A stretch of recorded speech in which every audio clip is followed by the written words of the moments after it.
Você sabia que a hipoxemia ou a hipercapnia do seu paciente pode ser causado simplesmente por conta de um mau ajuste nos tempos da ventilação mecânica? Pois é. Se você quer saber um pouco mais sobre isso, então se liga que o nosso assunto essa semana no Atenção aos Fundamentos é justamente os tempos em ventilação mecânica. E o que é mais legal, como isso impacta no seu paciente. Agora, antes da gente seguir, já deixa o seu like, se inscreve no canal e ativa as notificações para você não perder mais nenhum conteúdo como esse. Meu nome é Elizabeth Cunha, eu sou criadora da FISCTI e ajudo fisioterapeutas a estarem seguros dentro da terapia intensiva, dominarem a terapia intensiva e assim faturarem aí pelo menos R$ 6.500 por mês.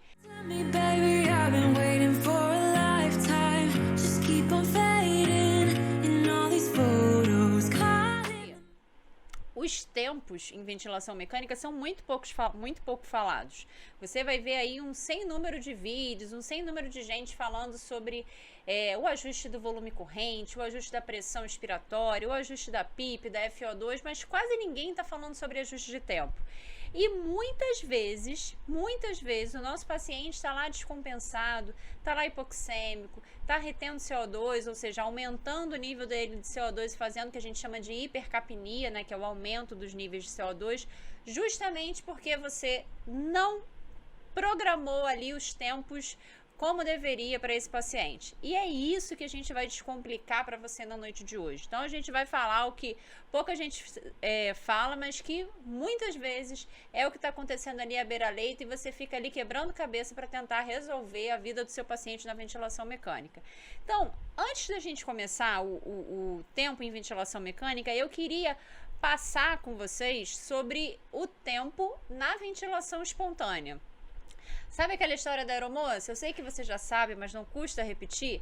E é exatamente isso que eu vou fazer com você agora. Eu sei que você já sabe sobre fisiologia respiratória, mas eu vou dar aqui uma pincelada em alguma coisa que interessa pra gente na noite de hoje. Cara, você sabe como é que acontece o ciclo respiratório? O que a gente chama de ciclo respiratório? Inspiração mais expiração. A inspiração acontece quando vem um comando lá do centro respiratório para o diafragma e fala assim, irmão, contrai. Aí o diafragma vai lá, contrai, né? Então, quando ele contrai, ele retifica, né? Vem para baixo, empurra o conteúdo abdominal das vísceras para baixo. E nessa contração, o que ele vai fazer? Tracionar o gradil costal, que vai puxar a pleura parietal, vai puxar a pleura visceral e aí vai tracionar junto o parênquima pulmonar. Nique, ele traciona o parênquima pulmonar, ele vai tracionar também o alvéolo. Quando ele traciona o alvéolo, ele negativa a pressão que está dentro do alvéolo e aí o ar atmosférico entra até equilibrar. Vai entrar quanto de ar? Quanto mais eu negativar a pressão dentro do alvéolo, mais vai entrar ar. O que objetivamente isso quer dizer pra gente? Que quanto mais potente for essa contração diafragmática, quanto mais força o diafragma fizer na hora de contrair, mais ar tende a entrar nesse sistema respiratório. E isso é fundamental para a gente entender terapia de expansão pulmonar, que não é um assunto da nossa aula hoje, mas que eventualmente a gente vai falar isso com vocês. Presta atenção, além de regular a força com que esse diafragma vai contrair, o centro respiratório ele vai regular também quantas vezes esse diafragma vai contrair por minuto. Então, ele vai controlar tanto a frequência respiratória quanto a amplitude da respiração. Beth, o que isso tem a ver com o tempo? Tudo. Porque uma respiração mais ampla, uma inspiração mais ampla, ela vai levar mais tempo. Então, essa regulação do tempo também tem a ver com o centro respiratório. Agora, e a expiração? A expiração, ela acontece de forma passiva. Como é que acontece a expiração? O diafragma, ele relaxa, né? Deixa de contrair, então ele volta a fazer o formato de cúpula dele, né? Então ele sobe novamente. E quando ele para de fazer essa força, ele para de tracionar o gradil costal. E aí você tem todo o movimento de retorno, de saída desse ar que estava lá dentro do sistema respiratório, ok? Então, pensa comigo, vem aqui para você concluir isso junto comigo. A inspiração é um processo ativo.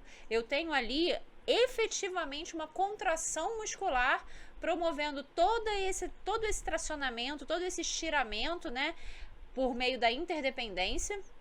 em que eu vou tracionando, né, diversas estruturas, através da contração do diafragma eu traciono todo o restante, é isso que a gente chama de interdependência, o ar entra, para sair o diafragma relaxa, e o ar vai saindo ali espontaneamente. Claro, eu tô falando isso em ventilação espontânea, em repouso.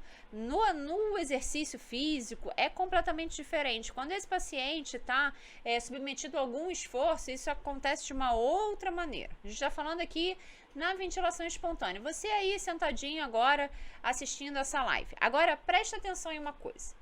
Me ajuda a te ajudar. Faz uma inspiração profunda. Você vai fazer uma inspiração profunda agora. Puxa o ar. Aí agora você solta o ar.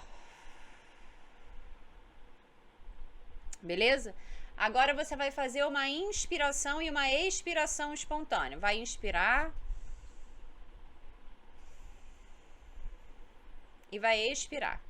Além de você ficar mais calmo, o que eu quero que você entenda nesse momento? A expiração, ela dura mais tempo que a inspiração.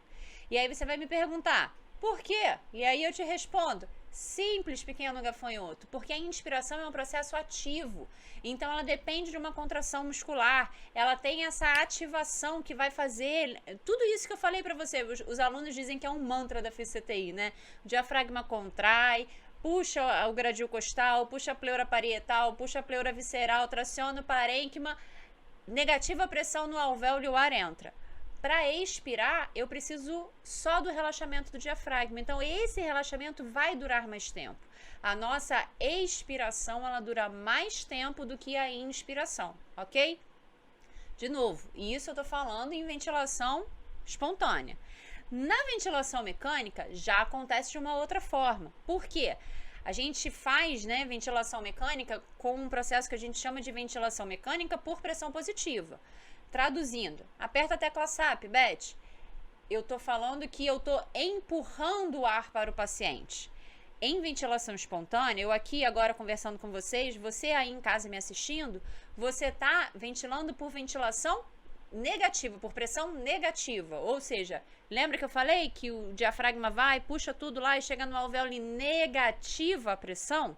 Então a gente ventila espontaneamente por pressão negativa.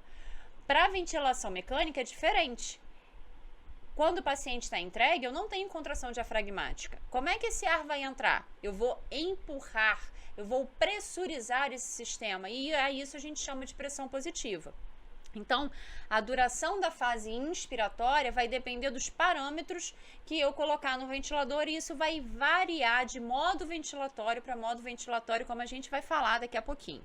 Agora, e a expiração? A expiração também é um processo passivo, ou seja, eu não tenho algo sugando o ar lá de dentro do paciente. Eu coloco os parâmetros do ventilador e o ventilador vai abrir a válvula INS e vai empurrar aquele ar lá para dentro do paciente de acordo com os parâmetros que eu escolhi. E para ele expirar, eu vou fechar a válvula INS e eu vou abrir a válvula EIS. Quando eu abro a válvula EIS, eu deixo o paciente espontaneamente expirar. Ou seja, é de acordo com a mecânica pulmonar que esse paciente tem, de acordo com a elastância que esse sistema respiratório tem, ele vai colocar esse ar para fora, tá? É por isso que a gente fala que a relação entre o tempo inspiratório e o tempo expiratório vai mostrar pra gente que o tempo expiratório ele é maior do que o tempo inspiratório. Show? Então, esse é um conceito que você tem que ter guardado aí no seu coração. E tem algumas coisas relacionadas à mecânica que a gente vai dar uma pincelada aqui hoje que vão te mostrar como é que isso pode estar alterado, como é que esses tempos podem estar alterados.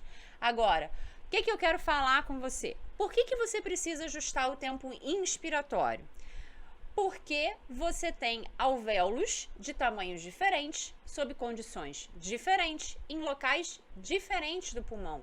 E aí isso tudo vai impactar no tempo necessário para que esse ar entre. Agora pensa comigo, você tem um alvéolo ali, ó, pertinho da saída do bronquíolo, ali, ó, na chegadinha do ar, e você tem um outro alvéolo lá embaixo, escondido no final do pulmão, com um monte de coisa em cima dele, você tem um parênquima ali todo zoado. O ar vai entrar mais rápido onde? No alvéolo que está na pontinha ou no alvéolo que está lá no fundo? No alvéolo que está na pontinha, né? No alvéolo que está lá no fundo, ele vai precisar de um pouco mais de tempo. Se você não ajusta esse tempo de maneira adequada, o que, que vai acontecer? Esse alvéolo que está lá no fundinho, que está lá escondido, que está lá sob um monte de circunstâncias adversas, ele não vai expandir. E aí, com o tempo, o que, que ele vai fazendo? Diminuindo cada vez mais volume. Se ele diminui cada vez mais volume, vai gerar atelectasia. Aquela área que antes era ventilada, como você não deu tempo suficiente para que ele pudesse expandir, ele vai tender a fechar. E é por isso que a gente precisa respeitar uma coisa que a gente chama de constante de tempo. A gente tem uma constante de tempo inspiratória e uma constante de tempo expiratória. Na constante de tempo, a gente fala que eu preciso de 3 a 5 constantes de tempo para insuflar ali de 95 a 99% das unidades alveolares. Mas, Beth, como é que eu calculo isso? Isso vai depender da resistência, isso vai depender do fluxo, e é por isso que isso precisa ser individualizado paciente a paciente. Você precisa entender como é que isso funciona para você ver se, como você está mandando ar, está adequado para a realidade do seu paciente, está adequado para a necessidade que ele possui. Então, isso é fundamental. Sem isso, você pode ter ajustado a PIP certa, o volume corrente certo, a FO2 certa, que o ar não vai chegar nesses alvéolos. Não tem tempo. Eu costumo brincar dizendo que ventilação mecânica é a arte de entender o tempo, né? Eu acho que se ventilação mecânica tivesse uma trilha sonora, ia ser a música do Caetano, aquela tempo, tempo, tempo, tempo. É isso. E muitas vezes a gente esquece, né, no afã de ajustar as pressões, fazer uma ventilação protetora, que é necessário, é mandatório, a gente esquece de ver se os tempos que a gente está proporcionando para o paciente são adequados. Então, já te expliquei por que você precisa ajustar o tempo ins. Agora, e o tempo ex? Por que eu preciso atentar para ele? Porque, olha só, vamos supor que você foi lá, calculou tudo bonitinho e ajustou o tempo inspiratório desse paciente, né? O tempo que esse paciente vai ter na fase inspiratória está adequado. Mas você não se ligou em ajustar o tempo expiratório. Então, esse paciente vai inspirar, vai ter o tempo necessário para ele inspirar, e quando chega a hora de expirar, ele não consegue colocar aquele ar para fora. Por quê? Não tem tempo. O tempo é curto demais, é insuficiente. E aí você faz o quê? Deixa esse ar represado lá dentro. No próximo ciclo vai entrar um outro ciclo ventilatório com aqueles mesmos parâmetros que você colocou. Ele vai ter tempo de expirar de novo? Não vai ter tempo de expirar. Vai sobrar mais um bocadinho de ar lá dentro do pulmão. E aí você vai aumentando isso ciclo a ciclo. Isso gera o que a gente chama de hiperinsuflação dinâmica. Isso gera a famosa PIP intrínseca, auto-PIP. Por quê? Você não deu tempo para o paciente expirar. E o que vai acontecer?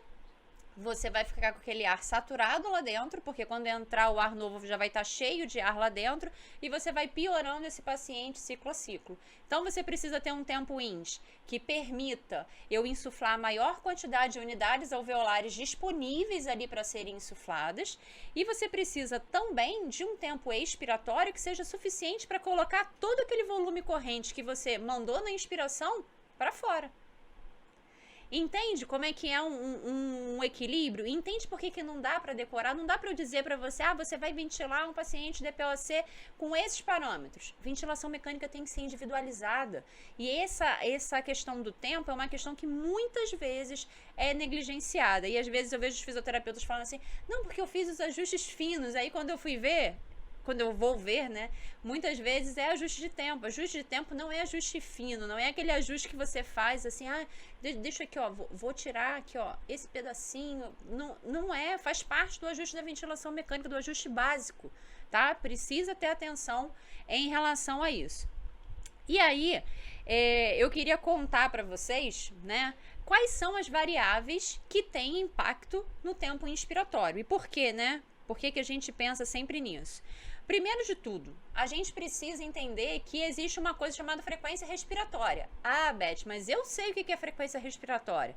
Frequência respiratória é quantas vezes o paciente respira por minuto. Sua resposta é 50% certa. Para você ganhar 100%, você tinha que me dizer o seguinte, eu estou dizendo para o ventilador quantos ciclos ele vai fazer por minuto. E isso quer dizer que eu estou dizendo para o ventilador que de tantos em tantos segundos ele vai abrir a válvula inspiratória. Beth, peraí, para que bugou a minha cabeça agora. A gente vai desbugar. Presta atenção. Se você tem 1 minuto tem 60 segundos. Pelo menos até agora era assim, né? Não sei se vai mudar, mas 1 minuto tem 60 segundos, certo? Se você coloca ali um paciente com uma frequência respiratória de 12, digamos 12, para ficar uma conta redonda. Aí você vai falar para o ventilador assim, ó. Isso quer dizer que você está programando o ventilador assim, ó, eu quero 12 ciclos em 60 segundos, certo? Certo. O ventilador vai traduzir isso da seguinte maneira. Cara, 12 ciclos em 60 segundos. 60 dividido por 12 vai dar 5. Significa que a cada 5 segundos eu vou abrir a válvula inspiratória. Quando você ajusta a frequência respiratória, você está dizendo de quanto em quanto tempo o ventilador abre a válvula inspiratória. Ou seja, qual é a duração daquele ciclo respiratório inteiro. Fase ins mais fase ex. Beth, o que isso tem a ver com o tempo? Tudo. Por quê? Se você diminui o tempo, a frequência respiratória, você encurta essa janela de tempo.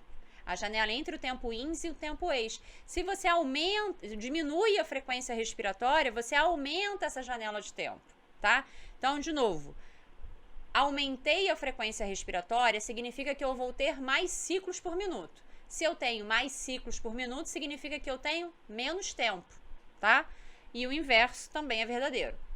Agora, o que isso vai impactar? Calma, a gente tem mais 2 medidas que a gente tem relação com o tempo e que elas são ali, ó, inversamente proporcionais, que é o fluxo inspiratório e o tempo inspiratório. Como é que eu explico o fluxo para os meus alunos para eles entenderem e não ficarem com dúvidas? Fluxo é velocidade de um fluido, no nosso caso o ar. É a velocidade com a qual o ar entra no sistema respiratório. Então, o fluxo inspiratório significa com que velocidade esse ar está entrando, certo? E por que eu digo que ele é o inverso do tempo inspiratório? Por quê? Quanto mais rápido eu vou, significa que menos tempo eu gasto. Quanto mais rápido eu estou colocando o ar no sistema respiratório, menor vai ser o meu tempo ins. Quer ver uma analogia que ninguém esquece? Imagina que eu tenho que ir daqui para São Paulo. Eu dou sempre o mesmo exemplo, que acho que fica fácil para entender. Eu moro no Rio, então eu estou indo do Rio para São Paulo. Se eu for de carro, eu levo 6 horas para chegar de carro, andando bem, sem engarrafamento, beleza, tal. Ali com uma velocidade média de 100 km por hora. Vou levar 6 horas. Se eu for de avião, eu vou levar ali em torno de 40 minutos, 1 hora, porque a velocidade do avião é infinitamente superior do que a velocidade do carro. Então, já que a minha velocidade é maior, eu gasto menos tempo. Esse é o conceito que você tem que levar para fluxo e tempo inspiratório, tá? Então, preste atenção, toda vez que eu ajustar o fluxo, eu estou ajustando o tempo inspiratório inversamente. Se eu aumento o fluxo, eu diminuo o tempo inspiratório. E por que eu bato tanto nisso? Porque muita gente se confunde. Então, diminuiu o fluxo, aumentou o tempo. Então, Beth, quero que esse paciente tenha um tempo inspiratório maior, mas ele está ventilando em VCV. O que eu vou fazer? Vou diminuir o fluxo. Um fluxo menor vai me dar um tempo inspiratório maior. Então, eu tenho aí uma relação muito estreita em relação a isso, tá? Então, ó, no VCV, o fluxo, geralmente você faz o ajuste do fluxo. No PCV, você vai fazer o ajuste do tempo inspiratório, tá? Então, essas 2 variáveis vão dar pra gente essa relação com a relação entre a dinâmica de entrada do ar no sistema respiratório. Agora, preste atenção em uma coisa aqui. Vem com a tia Beth, para você não se perder.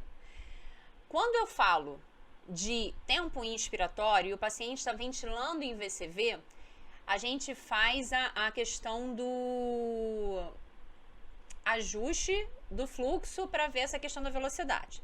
Mas pensa aqui comigo, se eu tenho que ir mais longe, eu vou demorar mais tempo, mesmo que eu tenha a mesma velocidade. Beth, você está falando negócio de distância, eu não entendi não. Calma. Se eu tenho 100 ml de volume corrente para colocar no paciente e eu tenho 30 litros por minuto, eu vou colocar em um determinado tempo. A gente não vai entrar nas contas aqui hoje não, eu quero só que você entenda o conceito. Agora, se eu tenho 500 ml para colocar para o paciente com os mesmos 30 litros por minuto de fluxo, eu vou levar mais tempo, meu tempo inspiratório vai ser maior, tá? Então a gente tem que levar em consideração que o volume corrente ele também vai impactar nessa questão da duração da fase inspiratória no modo VCV, ok? Então a gente tem tempo inspiratório no PCV e no VCV eu tenho a dobradinha ali entre o volume corrente e o fluxo inspiratório, determinando essa duração, né, da fase inspiratória. Agora, Beth, existe algum botão no ventilador para eu ajustar o tempo expiratório? Você falou aí que eu tenho que ter cuidado, né, para não fazer um tempo expiratório curto demais. Mas qual é o botão que eu aperto para ajustar isso? Então, não tem um botão especificamente para você ajustar o tempo expiratório. O que vai ter é um ajuste em consequência. Calma, respira. Faz aí aquela inspiração profunda do começo da aula, faz ela de novo. Vou te explicar devagarinho, você vai entender. Pensa, vamos botar o conceito de tempo inspiratório para você ficar tranquilo. E dar um exemplo. No nosso exemplo ali do paciente que estava ventilando com 12 incursões por minuto, certo? Show? Então ele tinha um ciclo respiratório de 5 segundos, beleza? 5 segundos. Vamos supor que o meu tempo inspiratório desse paciente fosse 1,5 segundos. Então, desses 5 segundos, ele ia gastar 1,5 para inspirar. Quanto ia sobrar para ele expirar? Ia sobrar 3,5, né? 5 menos 1,5 vai dar 3,5, ok? Todo mundo comigo até aqui? Beth, mas eu preciso aumentar esse tempo inspiratório. O que você pode fazer? Duas coisas. Ou você vai lá e diminui o tempo inspiratório. Por quê? Se eu diminuir o meu tempo inspiratório de 1,5 para 1, quanto tempo vai sobrar para eu expirar? Vão sobrar 4 segundos. É uma das formas. Uma outra forma que você tem é de diminuir a frequência respiratória. Por quê? Se eu diminuo a frequência respiratória, eu aumento a minha janela de tempo. Vamos supor que eu diminuísse a minha frequência de 12 para 10 incursões por minuto. 10 incursões por minuto vai me dar um ciclo respiratório de 6 segundos. Se eu estou ali gastando 1,5 para inspirar, quanto vai sobrar para expirar? 4,5. Então, eu também consigo aumentar o meu tempo expiratório dessa maneira. Então, de novo, como é que a gente pode aumentar o tempo expiratório? Ou reduzindo o tempo ins, ou reduzindo a frequência respiratória. Dessas duas formas, eu consigo aumentar o meu tempo expiratório. Ah, Beth, o meu paciente está ventilando em VCV. A mesma coisa. Se ele está ventilando em VCV, você tem que levar esse mesmo conceito. Ou você reduz a frequência respiratória, ou você reduz o tempo inspiratório. Mas como é que você vai reduzir o tempo inspiratório em VCV? Você vai aumentar o fluxo, tá? Então, é esse raciocínio que a gente tem que ter, e é por isso que a gente precisa entender cada variável da ventilação mecânica para a gente não ficar perdido no meio do caminho. E aí entra um outro conceito que as pessoas confundem, mas confundem com força, que é a relação INS-EIS. O I, 2 pontinhos, E, né? O que significa isso? Isso não significa quantos segundos a pessoa gasta para inspirar e para expirar, tá? Se você acreditava que era isso, desculpa te informar, mas não é. A relação INS-EIS, ela diz, como o nome diz, a relação entre o tempo inspiratório e o tempo expiratório. Traduzindo, apertando a tecla SAP, eu estou dizendo o seguinte: quantas vezes o tempo expiratório é maior do que o tempo inspiratório? Normalmente a gente começa ali com um tempo inspiratório de 1 para 2, mas isso não é uma regra. Isso é o que vem mais assim de default, é o que vem mais de ajuste inicial para a gente começar a entender a mecânica daquele paciente. Por quê? Existem situações em que você vai precisar ter um tempo expiratório mais prolongado. Isso acontece muito com os pacientes DPO6, que têm uma constante de tempo expiratório maior. Por que isso acontece? Esses pacientes, eles têm destruição ali das fibras elásticas, então as pequenas vias aéreas, elas ficam instáveis e acabam fechando. Quando elas fecham, elas represam uma quantidade de ar ali dentro e isso vai gerar aquela auto-PIP que a gente conversou. Então, você precisa de um tempo maior para esse sistema, por conta dessa destruição das fibras elásticas, colocar todo esse ar para fora. Você vai ter ali uma curva de fluxo expiratório bem prolongada, mostrando que esse paciente precisa de bastante tempo para expirar. Agora, o inverso também acontece. Pacientes com uma complacência muito baixa, com o que a gente chama de pulmão muito duro, eles vão ter exatamente o inverso. Porque pensa comigo. Deixa eu clarear só um conceito, caso você ainda tenha dúvida. O conceito de complacência e o conceito de elastância. Complacência é a força que eu preciso fazer para expandir o pulmão. Ou seja, e força a gente fala de pressão, tá? O quanto de pressão eu preciso fazer para colocar aquele volume corrente para dentro do sistema respiratório do paciente. Então, isso me traduz a complacência, tá? Então, se eu tenho uma complacência muito baixa, significa que eu tenho que fazer muita pressão para empurrar aquele ar para dentro do pulmão. É muito difícil de colocar aquele ar para dentro do pulmão, eu tenho que fazer muita força. Se eu tenho uma complacência mais alta, significa que eu tenho muita facilidade para colocar aquele ar para dentro do pulmão, tá? E a elastância? A elastância é o contrário da complacência, ou seja, a elastância é a capacidade que esse sistema tem de voltar ao formato original.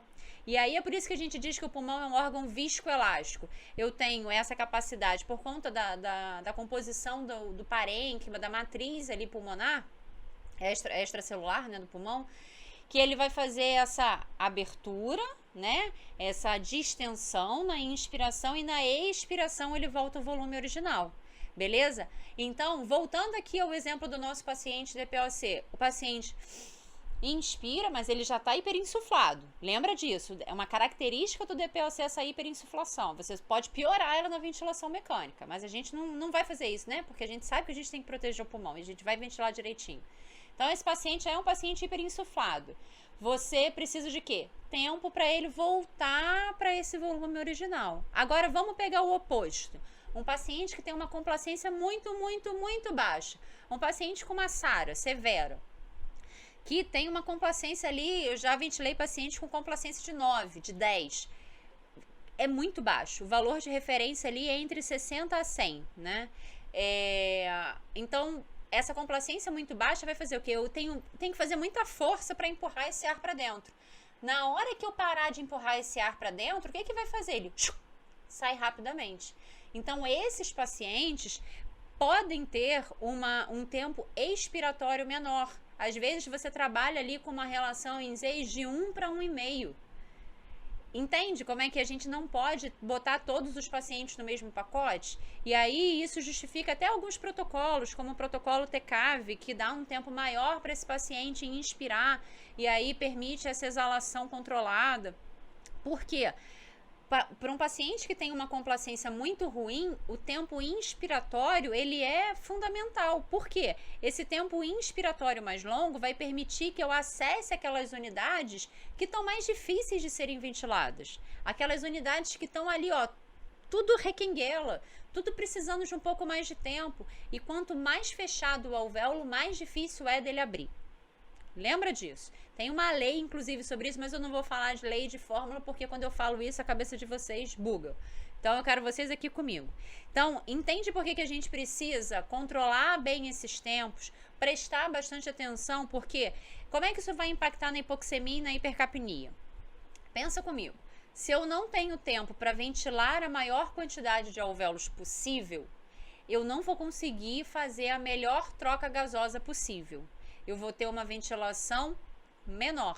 Eu vou hiperdistender áreas que estão ali mais próximas da área que está chegando a ventilação. E as áreas mais difíceis vão ficando cada vez mais fechadas. Então, se eu tenho uma troca gasosa menos eficiente, o meu oxigênio tende a diminuir na minha circulação sanguínea.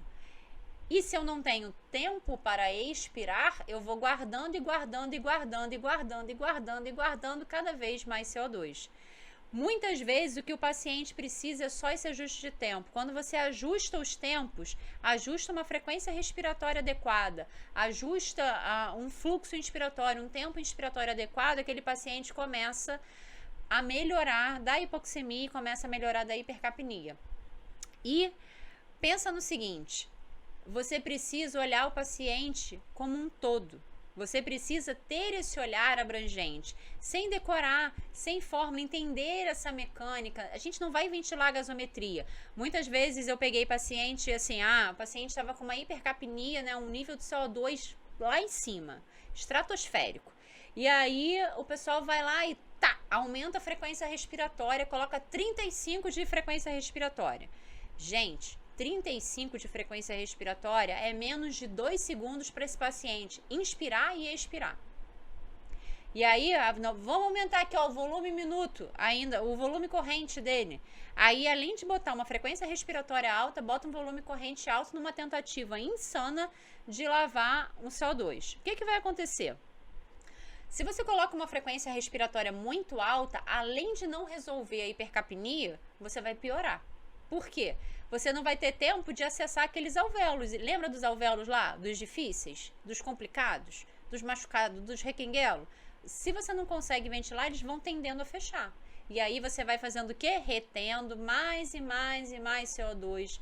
Tendo o nível de oxigênio mais e mais e mais diminuído. E aí você também não tem tempo de expirar, né? Porque o tempo ins e o tempo ex vão ficar muito curtinhos.